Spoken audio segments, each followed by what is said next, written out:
أعوذ بالله من الشيطان الرجيم بسم الله الرحمن الرحيم الحمد لله رب العالمين وصلى الله على محمد وعلى آله وصحبه أجمعين. Assalamu alaikum, my brothers in Islam. Kindly listen to this clip, recitation by Muhammad al-Khusri from Surah Al-Baqarah, and I am interested on only those actually who understand Arabic language and know the history of the children of Israel, and that in Medina it's only one clan addressed, that is the Levites, on the basis of al-ihtisasi, muqayyid, but again al-ama and the amu, referring to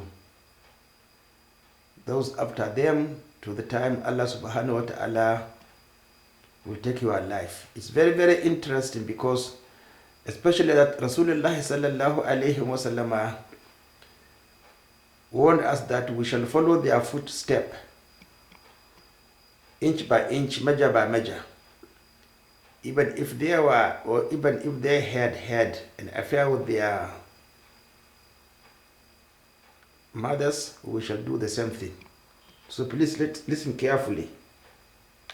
أولا يعلمون أن الله يعلم ما يسرون وما يعلنون ومنهم أميون لا يعلمون الكتاب إلا أماني وإن هم إلا يظنون فويل للذين يكتبون الكتاب بأيديهم ثم يقولون هذا من عند الله ليشتروا به ثمنا قليلا فويل لهم مما كتبت أيديهم وويل لهم مما يكسبون. Now, my brothers, is this verse also not applying to innovators? It's a very, very important and a serious issue today, my brothers. Is this verse not applying to innovators today? وقالوا لن تمسنا النار إلا أياما معدودة. Now, is this verse not relating to our belief, assertion, fatwa, that Allah subhanahu wa ta'ala forgives sins without limitation, that we continue whatever we are doing, Allah will forgive us? لَن تَمَسَّنَا النَّارُ إِلَّا أَيَّامًا مَعْدُودَةً. And even they mentioned that it's only for 40 days. Otherwise, they will definitely enter paradise. It is not actually resembling our own thinking. Myself, my brothers, قل أتخذتم عند الله عهدا فلن يخلف الله عهده أم تقولون على الله ما لا تعلمون. now this is the serious portion of the verse. Where in the Holy Quran and in the examples of the Sahabas in the first 10 years, because I understood that forgiveness, you must come to Rasulullah sallallahu alayhi wa sallam, because committing sin entails actions in the time of Rasulullah sallallahu alayhi wa sallam in order to send a correction, forgiveness, and the Sharia. After Rasulullah sallallahu alayhi wa sallam, nobody will ever get any revelation. The revelation is on self, you, on yourself, to understand that you have made a mistake, not deliberately, inadvertently, like Prophet Adam alayhi salam did, Allah cleared him without azama. And Allah cleared Abdullah ibn Jahashi. Yes, he did not actually fight in the month of Rajab. So without Rasulullah sallallahu alayhi wasallam, how are you agreeing to be encouraged to commit sin, a sin that had already been forbidden? This is what I don't understand. بلى من كسب سيئة وأحاطت به خطيئته فأولئك أصحاب النار هم فيها خالدون.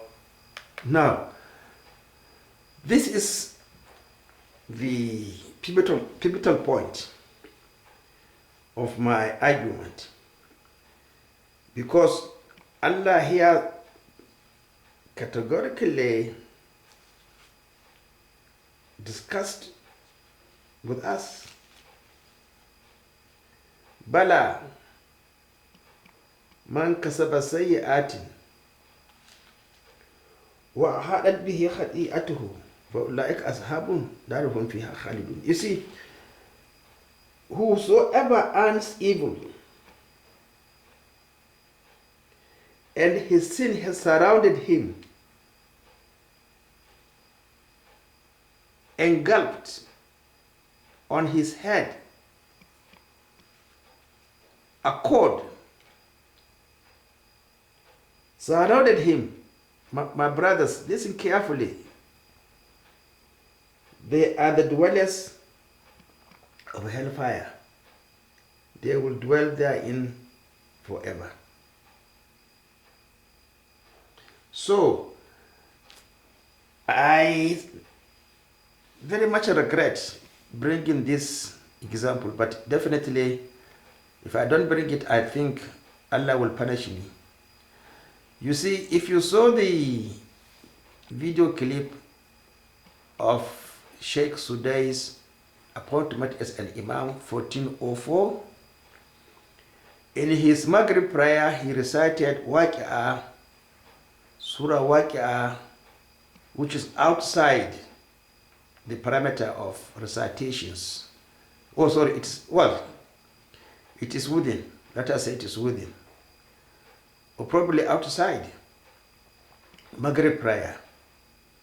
Because Maghrib prayer is supposed to be Qasr, Mufassil, Iqsar and Mufassil. So, but he's recited the first raka'ah from verse 76. He did the sunnah. Now, look at that. For 41 years, that has been his practice. I don't know statistically how many times actually he led the obligatory prayers, including Friday, according to the sunnah of Rasulullah sallallahu alaihi wasallam in Kaaba. I was not in Mecca 1944 because from 1983 I never visited Mecca because of the innovations. But then I didn't know there were innovations, truly speaking, I must confess. But definitely to today, this Imam and the whole Muslim world are actually witnessing it, and nobody is talking. Nobody is rejecting it. Many have died 41 years ago, including today. Those who attended the pilgrimage, they might have died, and then what is their fate? My brothers, I'm sorry for you, please forgive me. I'm not truly speaking interested in you entering paradise. But you see, as I keep on claiming, as a scientist, even today, 23 years after retirement, you see, I feel it concerned to discuss an issue. Even today, I was in the hospital to see a patient. I had to ask questions. What is your practice? How do you practice this type of situation? We see a lot of drugs, but the drugs actually do not go against the basic principle of treatment. If they go against basic principles of treatment, that is the problem. Even I was told the patient is given hematinics, which is the right thing to do. So you see, my brothers, if we scientists, especially those in the medical circle, compare and contrast Islam is a sunnah, is a practical application of theory, and that there is cure, you will see results.